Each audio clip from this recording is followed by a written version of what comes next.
This chapter was sort of fucked up. In a decent sort of way. There were some things that could have been better.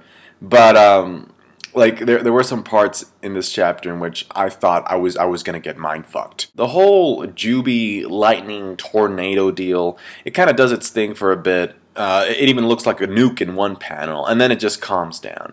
And after it calms down, we see that Naruto has been able to protect the Alliance with the chakra cloak, whatever. But he's drained, and his jumpsuit is kind of like torn at the sleeves and stuff.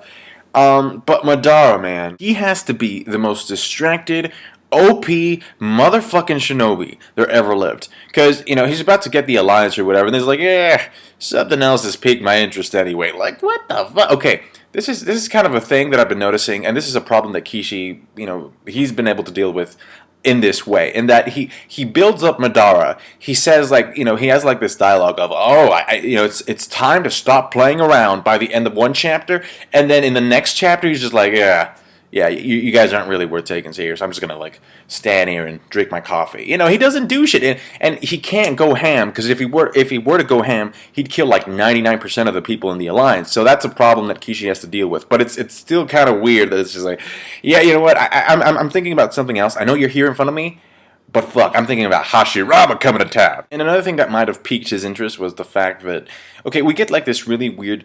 For me, it was confusing, like this confusing panel of Naruto and the Bijou. The thing that threw me off is that I don't know what the Ichibi is doing there, because shouldn't the Ichibi like be inside of the Ten Tails or something? I mean, I don't know. It was just weird.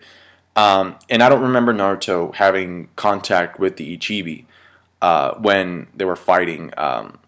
When he was fighting Toby, remember when he talked to the Jinchuriki? Yeah, the Ichibi wasn't there. So, and also, those eyes, those Rinnegan eyes on the silhouette, are those the eyes of the Sage of the Six Paths? The Shinobi fought or stand up to protect Naruto, just as Naruto tried to protect them.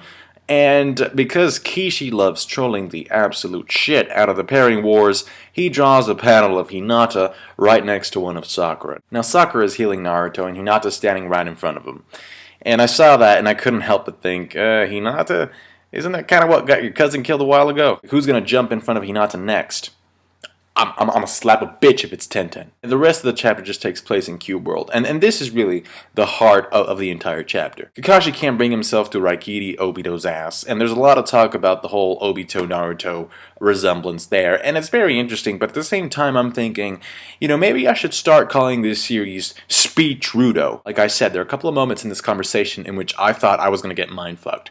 Like when he tells Kakashi, if you really think that you and Rin were the main reason for the start of this war, well, then you better stop flattering yourselves. I was like, holy shit, there's another reason? Then when he actually explains it a little bit more, you're like, it's actually not that different than what we thought his initial motivation was.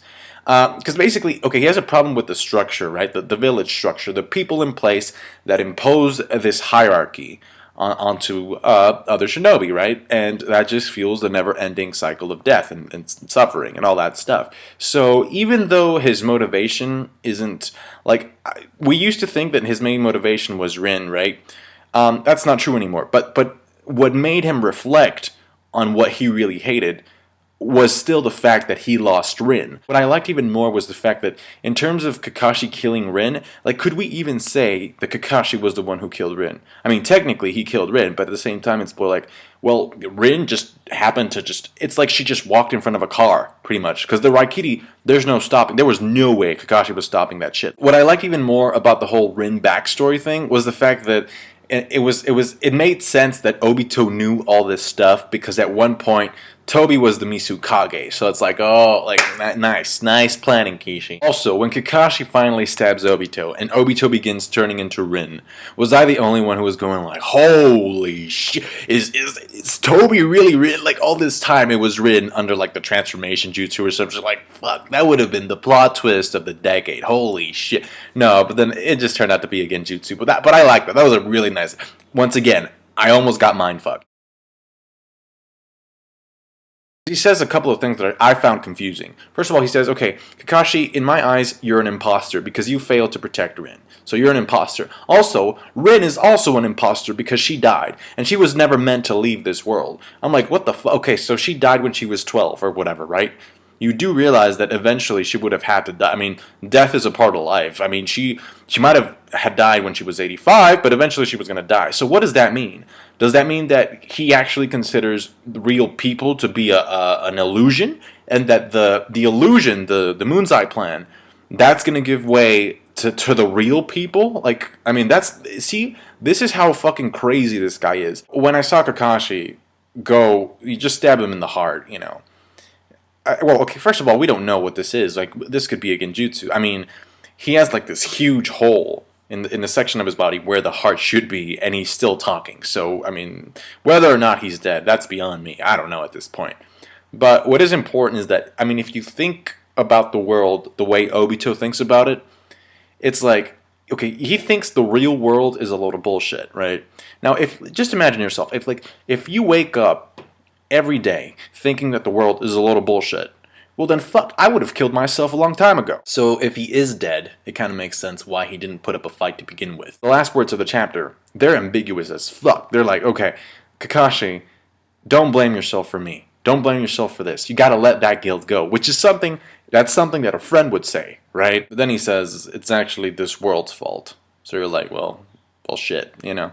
And, you know, just taking the fact that this is a work of fiction aside, you know, in real life, there are people that can deal with the shitty things that happen in life, and they go on, and there are people that they cannot deal with the shitty things that happen in life, and that they let those shitty things consume them, and they turn into Obitos. Overall, this chapter was good to read. What I liked about it even more was the fact, did you notice? No Rin flashbacks. Brief and to the point. The explanation was brief and to the point. No Rin flashbacks. You gotta hand it to Kishimoto when he resists the urge of going into flashbacks. So, I mean, I just hope that would happen a little bit more often. But hey, comment, rate, subscribe. Don't be an Obito. Catch you guys later.